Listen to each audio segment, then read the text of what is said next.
Assalamualaikum warahmatullahi wabarakatuh. Buat teman-teman yang sekarang merasa sedang ada dalam titik ingin memulai kelola keuangan secara syariah, atau mungkin saat ini dalam kondisi keuangan berantakan dan ingin memperbaiki, dan ini adalah waktu yang tepat untuk kita belajar kelola keuangan tentunya sesuai syariat. Dan harapannya nih channel ini bisa membantu teman-teman semua ya, baik teman-teman financial planner atau mungkin teman-teman yang sekarang sedang memang ingin kelola keuangan dengan lebih baik atau yang sudah kelola keuangan dengan baik tapi belum menerapkan prinsip-prinsip keuangan syariah, silahkan pantengin terus ya. Sebelum kita memasuki ke detail dari perencanaan keuangan syariah yang sangat luas, pastinya ada beberapa hal yang kita harus perhatikan pada saat kita bicara mengenai uang nih dari sisi kita sebagai seorang muslim.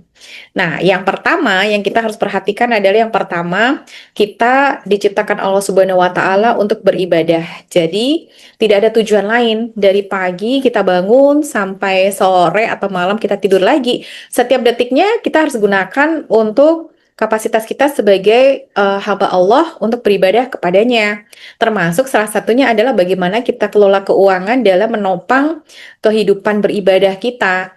Ya, jadi kalau kita ingin nih mencapai tujuan atau goal keuangan, pastikan semuanya itu disesuaikan dengan niat-niat kita untuk kita selamat dunia akhirat. Kita ingin mencapai al-falah atau menang, nggak hanya di dunia, nggak hanya kaya raya di dunia, nggak hanya punya ini, punya itu, punya dana darurat, punya tabungan besar, investasi besar untuk kebutuhan keluarga kita, tapi juga untuk kebutuhan nanti kita kelak di akhirat.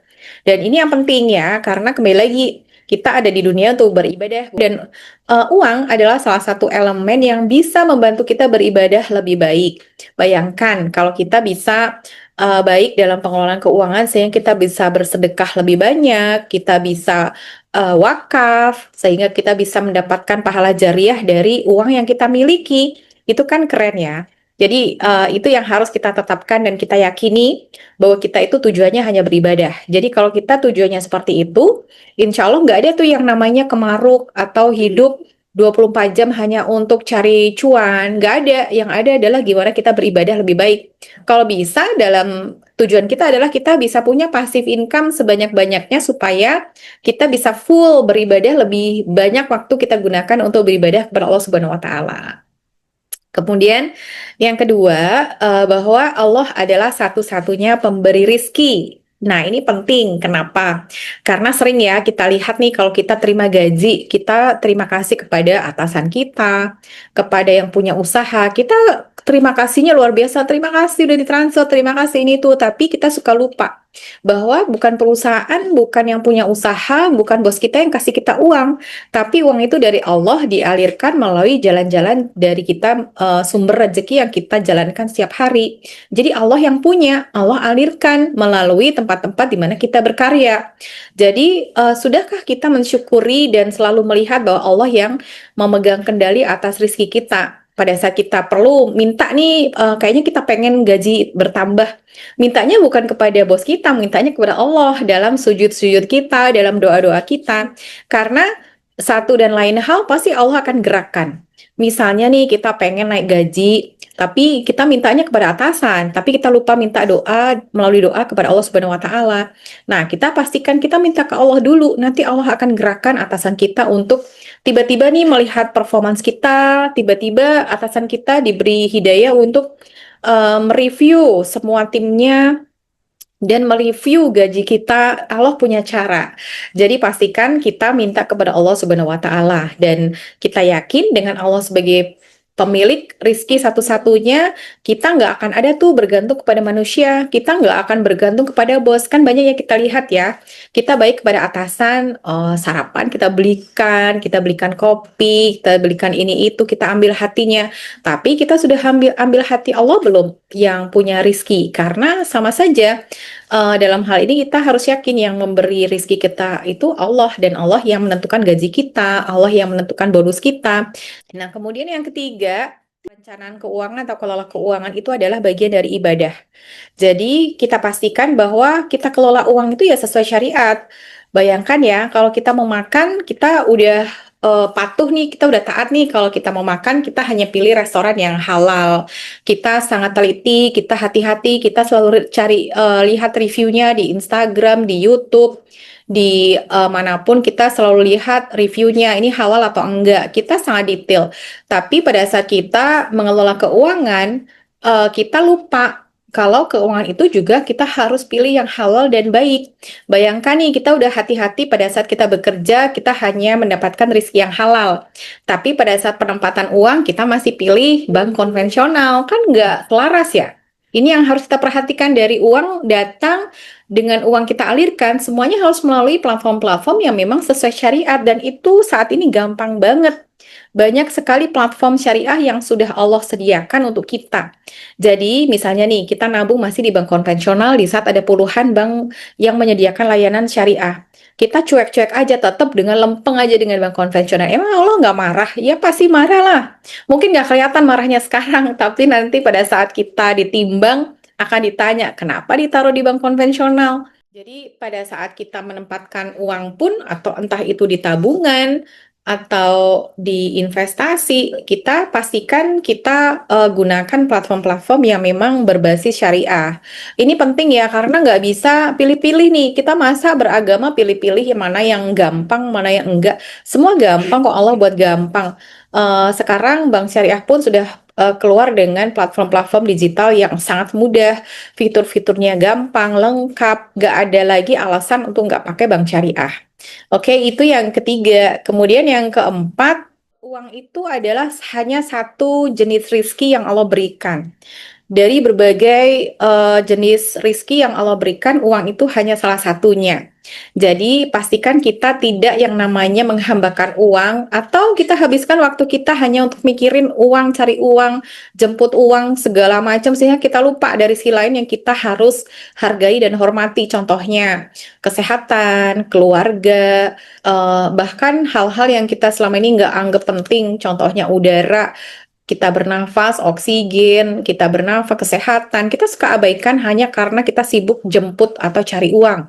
Bayangkan betapa banyak dari kita berangkat pagi, subuh, pulang malam, habis isya hanya untuk bekerja mati-matian. Kalaupun punya usaha mati-matian, gak ada istirahatnya. Sampai lupa sholat, atau sholat hanya di waktu-waktu akhir, mendekati waktu sholat berikutnya. Ini kan berarti ada yang salah. Berarti kita prioritasnya kurang tepat. Dan kalau kita bicara kelola keuangan secara syariah, kalau pengen berkah, ya ibadah itu nomor satu. Dan uang kembali lagi hanya salah satu bentuk rizki. Kita mungkin selama ini hanya bersyukur kalau terima uang, tapi kita lupa bersyukur kalau kita diberi sehat. Kita bersyukur alhamdulillah kalau dapat uang jutaan, tapi kalau kita terima uang 100.000 nggak dianggap. Nah, ini salah satu bentuk penghargaan kita kepada Allah Subhanahu wa Ta'ala. Dengan kita tahu bahwa rezeki Allah itu beragam, uang hanya salah satunya. Jangan sampai hanya uang yang ada di kepala kita, di hati kita. Jadi kita yang menjadi orang yang pelit, kita menjadi menjauh dari keluarga, takut dimintain uang, atau mungkin kita jadi pilih-pilih teman, pilih-pilih hanya yang sekiranya setara dengan kita, sehingga yang di bawah kita pikir di bawah kita abaikan. Dan itu adalah beberapa contoh yang ketidakseimbangan dalam kehidupan hanya karena kita berpikir uang segalanya. Nah, itu yang penting ya, bahwa kita harus tahu bahwa uang itu hanya salah satu bentuk rizki. Jadi tidak ada tuh yang namanya work-life balance, yang adanya adalah hidup seimbang.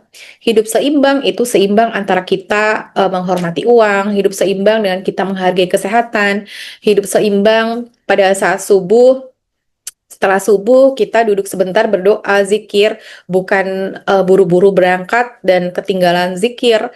Atau mungkin pada saat kita sedang meeting atau akan meeting, kita dahulukan sholat dulu sebelum kita meeting. Nah, hal-hal kecil seperti ini adalah perilaku kehidupan syariah yang Allah ingin kita lakukan pada saat kita bicara mengenai keuangan.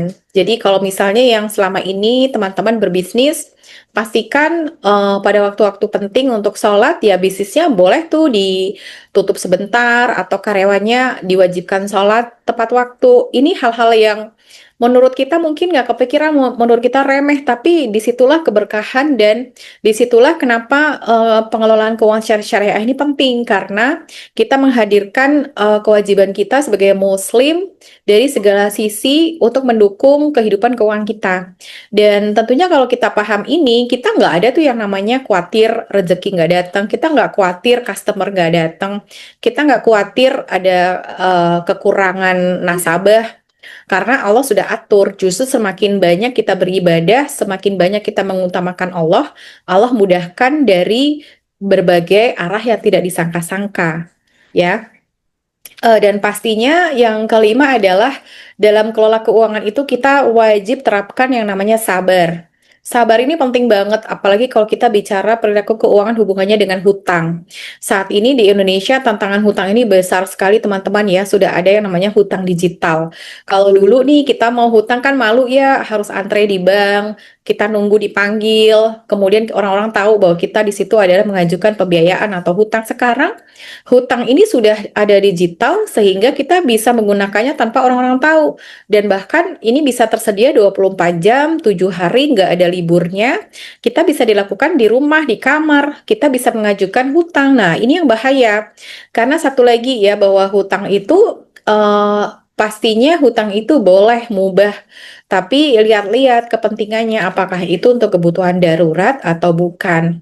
Dan kembali lagi, hutang pun juga kita pastikan hutang tidak ada bunga. Hutang 100 ya kembali 100. Nah, sabar pada saat kelola keuangan itu termasuk sabar dalam menahan keinginan, sabar dalam menabung, sabar dalam menahan mata untuk tidak melihat pada saat belanja. Banyak sabar-sabar ini yang kita perlu lakukan. Contohnya sabar dengan keadaan keuangan yang mepet. Kita harus sabar.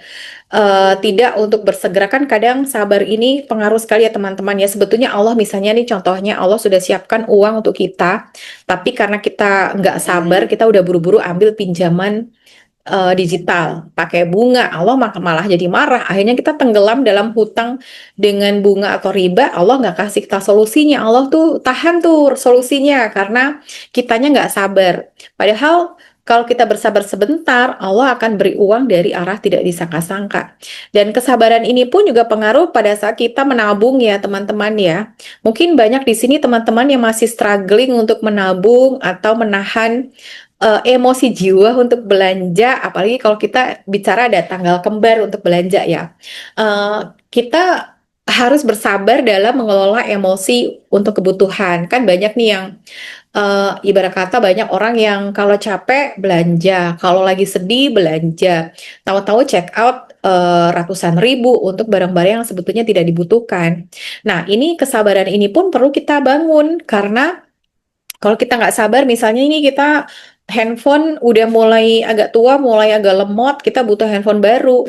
Daripada ambil hutang, ya bersabar dikit. Nabung 500.000 per bulan, atau mungkin 1 juta sebulan. Bulan kelima sudah bisa beli handphone seharga 5 juta.